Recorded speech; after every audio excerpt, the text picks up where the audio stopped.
Thank you for clicking this video. This is Battle with Ola, and today we want to talk about how to write a petition.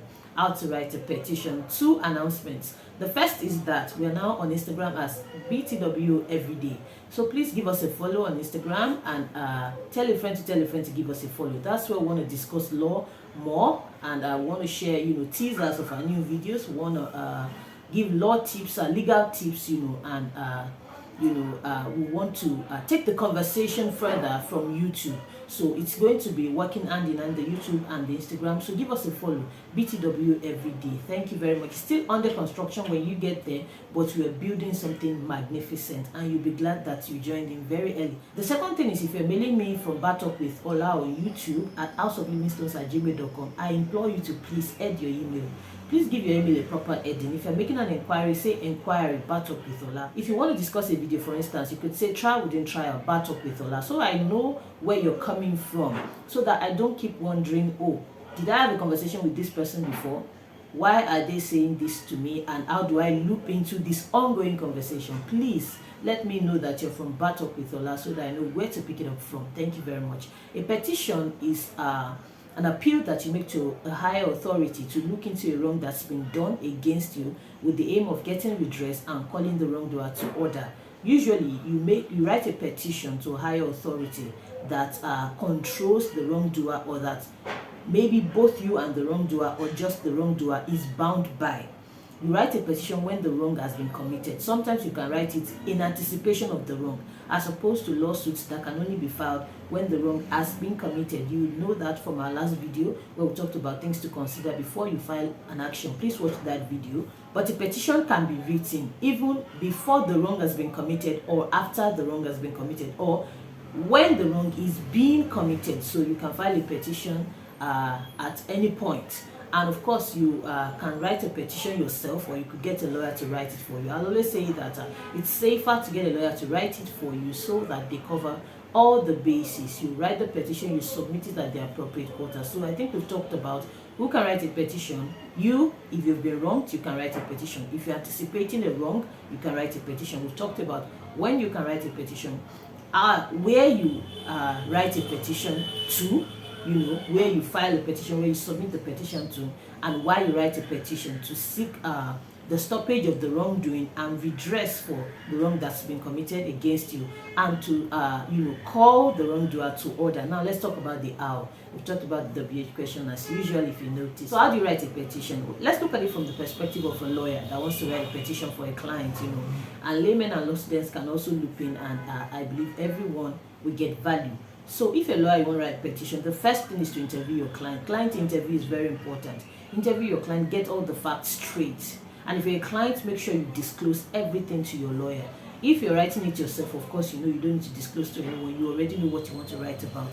But it's important to get your story right from the start. So what happened to you? How were you wrong? When were you wrong? When did this wrong start? Has it ended? Is it ongoing? Get the story straight. That's one. The second thing is that you need to determine the higher authority that you're writing to. Are you writing to the police? Are you writing to a ministry that controls or supervises the wrongdoer's business, for instance, or maybe the wrongdoer's office, or the wrongdoer as a person? Are you writing to a body that supervises and controls them as a person, or as a business, or as an institution? Who are you writing to? You need to determine that. And then I think when you've got those two things sorted, you can go ahead and write the petition. So now you write your petition. You address it, of course, to the body that you're writing to. You should look for the official address, or their email or anything if you need to. So you address it to the person that's supposed to be addressed to. There are some bodies that will show you or tell you that, oh, in case you want to file a complaint, or you want to do this or that, this is the right office, this is the right person, this is the right address. And if you're not sure, you can make an inquiry, maybe visit the body or mail them, ask them, oh, if I want to file a complaint, if I want to write a petition, who do I address it to? What office do I send it to? So when you've gotten that, you can address it properly, and then you have the heading of the petition. The heading of the petition must show what the petition is about. and then you start writing. First, you tell the story of the wrong, how the wrong started. Also, this person, for instance, is a staff of Nigerian Deposit Insurance Commission. Okay, they were employed on so date, and then they started work. This and this and this and this and this went on, after which they had a fallout with their line manager, and then the line manager fired them. They've tried to resolve this to no avail. So you're asking the body to step in, to redress this wrong. So after you have told the story, you need to establish the wrong that was done, and if possible, there's a law, a rule, or guideline, that they have contravened, that the wrongdoer has contravened. Bring it in that according to your rules, according to your guidelines, or according to the constitution, according to this or that, this is not supposed to happen, but now it has happened. So after that, what are you asking for? You loop it in. We are asking you to use your good office, as the last hope of our clients in this matter, to redress this wrong, to call this person to order, to stop, this ongoing activity, to do this and that.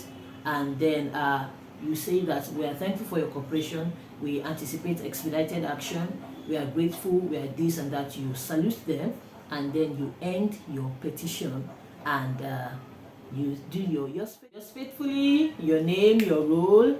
That's if you're a lawyer, or if even if you're the client or the person that's writing the petition, the person that's been wronged, you put your name, your role, and then you sign. Also, you must indicate in your petition if you're attaching anything. Okay, I'm attaching, the letter of dismissal. I'm attaching, the defamatory comments that they made against me, contrary to the rules of ethics of our profession. I'm attaching this or that. You attach it, and then you can list it after you've done your yours faithfully, so person, your name, your role. You can list it. Enclosed are so document. Answer 2, you've written your petition. Now, what effect does a petition have? A petition is something you do before you go to court. So if you feel that going to court might take too long, or it might not really redress the matter, or you feel that the body is in a better position to redress it, and you have some confidence or faith in them that they will do the needful, you can petition instead of going to court. And in some cases, or in most cases, what they'll do is invite the other party to hear them out, or ask them to respond to the petition, to explain their side of the story and explain why they should not be disciplined. So the petition that I wrote for the client, it was I wrote it to the Department of Petroleum Resources in Nigeria, about a client that was in the oil and gas industry, who had a fallout with his employer, and whose employer was being exceptionally unreasonable. So we wrote to the DPR to investigate the matter and use their good office, to get justice for our clients, because there were some guidelines, DPR guidelines, that the employer had clearly flouted. So what we found out that they did was that they wrote a letter to the company asking them to defend themselves, to explain why they had flouted, the rule and the guideline. And so that's the effect that the petition might have. Also, if the other party is not able to defend themselves, thoroughly, or give any defense for their action, an investigation might be conducted, and then a punishment is meted out to them. So this is how to write a petition, and this is what a petition does. So when next you're writing a petition, or you're thinking of writing a petition, you could watch this video, call these things to mind, and I will see you in my very next video. Don't forget to subscribe to those.